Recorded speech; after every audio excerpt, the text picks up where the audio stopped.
जिसको और उसके इतने खून बहा उसका मतलब देखा नहीं गया मैडम, और आंखों से आंसू भी नहीं रुक पाए।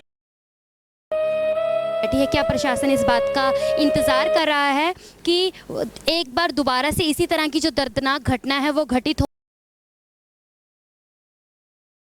शहर के अंदर जो आवारा पशुओं को लेकर जो समस्या चल रही है उसका भी निवारण हो सकता है यदि ये 4 एकड़ ज़मीन को बढ़ाकर पूरी 7 एकड़ ज़मीन कर दिया जाए, तो यहाँ पर और भी जो आवारा पशु शहर में घूम रहे हैं उन्हें यहाँ पर लाकर रखा।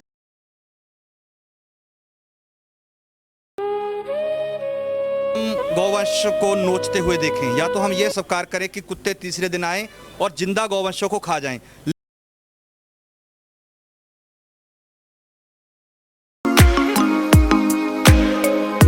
नमस्कार, डबल केसरी में आप सभी दर्शकों का स्वागत है। मैं उर्वशी और इस वक्त हम उपस्थित हैं नंदीशाला, जो कि सिरसा रोड के बिल्कुल नज़दीक स्थित है। आप देख सकते हैं कि मेरे पीछे बहुत सारी जो गौएं हैं वो बाड़े के अंदर बंद हैं। आज जो यहाँ पर बहुत ही एक दर्दनाक घटना घटित हुई है वो है जिनके काटने की वजह से एक गऊ की बहुत ही दर्दनाक 20 घंटे की हालत में तड़पते तड़पते उसकी जो है मौत हो चुकी है। सनातन धर्म के अंदर जो गऊ को है सबसे बड़ा दर्जा दिया गया है और हिंदुस्तान की अधिकतर आबादी जो है वो हिंदुओं की है।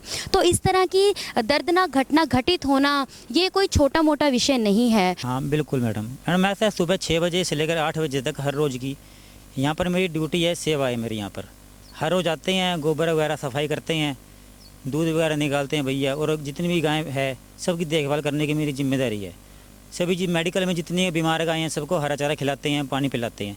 लेकिन आज सुबह जैसे ही यहाँ पर आए मैंने देखा एक गाय को कुत्तों ने इतनी बुरी तरह नोचा हुआ है, जिसको और उसके इतने खून बहा उसका मतलब देखा नहीं गया मैडम, और आंखों से आंसू भी नहीं रुक पाए। ऐसा लगा हमें काम करने का, सेवा करने का, हम सेवा कर रहे हैं या पाप कर रहे हैं हमें तो खुद ही समझ में नहीं आया। हम करें तो क्या करें, किससे अर्ज लगाएं। परमात्मा के सामने हाथ जोड़ दी, परमात्मा ये क्या हो रहा है, ये इतना मतलब दर्द बेजुबानों को मिल रहा है, हम चाहते हुए भी हम कुछ नहीं कर पा रहे हैं।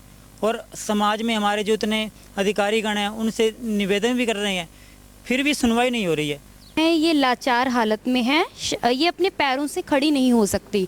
तो जो बाड़ बनी हुई है इस जो नंदीशाला को अलग करती है, अवैध जो कब्जा किया हुआ है जोगियों ने, और उनके कुत्ते उस बाड़ को लांघ कर वो यहाँ पर आ जाते हैं। तो अभी कुछ समय पहले आपने देखा है कि एक लाचार गाय को खाने के बाद उस गाय की जो मौत हो चुकी है, तो इस तरह से एक और गाय यहाँ पर है जो लाचार हालत में बैठी है। क्या प्रशासन इस बात का इंतज़ार कर रहा है कि एक बार दोबारा से इसी तरह की जो दर्दनाक घटना है वो घटित हो? क्या प्रशासन को नहीं चाहिए कि इंसान नहीं जो जानवर हैं उनके अंदर भी जान होती है, तो उसके लिए कुछ ना कुछ करे, ये आवश्यक है। सनातन धर्म के अंदर गौ माता को अगर मान्यता दी गई है तो प्रशासन को चाहिए। 7 एकड़ ज़मीन है जिसपे 4 एकड़ पर तो गौशाला का निर्माण किया गया है, नंदीशाला का निर्माण किया गया है, और जो बाकी की जो 3 एकड़ ज़मीन है वहाँ पर इस तरह से झुग्गी झोपड़ियाँ डालकर जोगियों ने अवैध कब्जा किया हुआ है। शहर के अंदर जो आवारा पशुओं को लेकर जो समस्या चल रही है उसका भी निवारण हो सकता है यदि ये 4 एकड़ ज़मीन को बढ़ाकर पूरी 7 एकड़ ज़मीन कर दिया जाए, तो यहाँ पर और भी जो आवारा पशु शहर में घूम रहे हैं उन्हें यहाँ पर लाकर रखा जा सकता है, उनको खाना पीना दिया जा सकता है। वो क्योंकि आप देख सकते हैं कि कभी कहीं ये जो बेजुबान जो जानवर हैं ये किसी एक्सीडेंट का शिकार हो जाते हैं और या फिर उन्हें किसी तरह की कोई बीमारी हो जाती है, तो यहाँ पर लाकर उनका इलाज किया जा सकता है।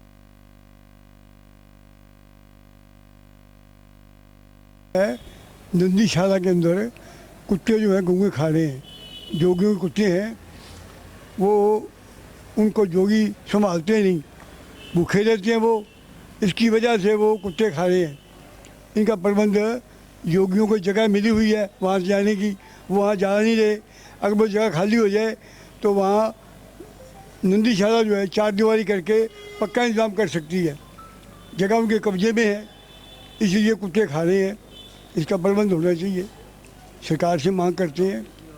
सर, इसके बारे में शिकायत की गई किसी से? मैं प्रकाश चंद बंसल, पूर्व प्रधान कचार एसोसिएशन। यहाँ जो नदीशाला हरियाणा गवर्नमेंट की मंजूरशुदा है, वहाँ पे जो नजायज़ कब्जा कर रखा है जोगियों ने, उनके खूंखार कुत्ते हैं। जिस कुत्ते के मुंह में गऊ का मीट लग जाता है वो गऊ को नहीं छोड़ता। रोज़ाना का ये काम है, रोज़ाना एक आधी गऊ वो नकी हड़प लेती हैं और नोच नोच के खा जाती हैं। हम ऐसे हिसाब से फरियाद लेके आए हैं कि जोगियों के जो कुत्ते पे निकल गए और जगह भी खाली कराई जाए। यदि आपकी की गई शिकायत की कोई भी सरकार या फिर प्रबंधक कमेटी के द्वारा जो शिकायत की गई है उस पर कोई भी आवश्यक कार्यवाही नहीं की जाती तो आगे आपकी क्या नीति रहेगी?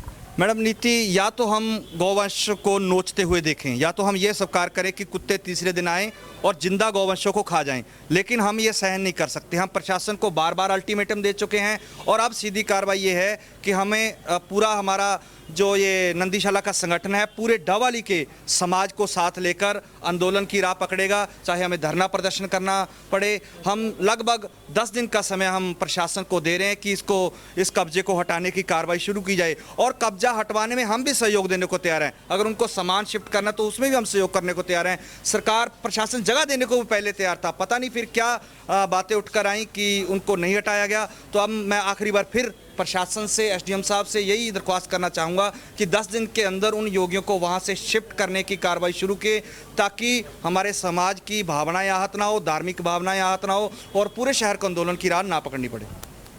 तो इनका कहना है कि सरकार को कहीं ना कहीं जो इनकी बात है उसे सोचना चाहिए, क्योंकि जो हमारा देश है अधिक से अधिक लोग यहाँ पर हिंदू है। सनातन धर्म के अंदर जो गौ माता है उन्हें ऊंचा दर्जा दिया जाता है। अभी जो पहले चल रहे आंदोलन है उन्हीं का कोई जो आवश्यक फैसला नहीं आया, तो सरकार को इस पर ध्यान केंद्रित करना चाहिए कि इस तरह की जो छोटी छोटी समस्याएं हैं उनका हल किया जाए, निवारण किया जाए। साथ साथ जो धार्मिक भावनाएं हैं वो किसी की भी आहत कार्रवाई है वो की जाए। तो इसी तरह की जो ताज़ा तरीन खबरों को जानने के लिए हमारा चैनल डावाली केसरी को लाइक कीजिए, सब्सक्राइब कीजिए, शेयर कीजिए। मोरवशी कैमरामैन जगमोहन।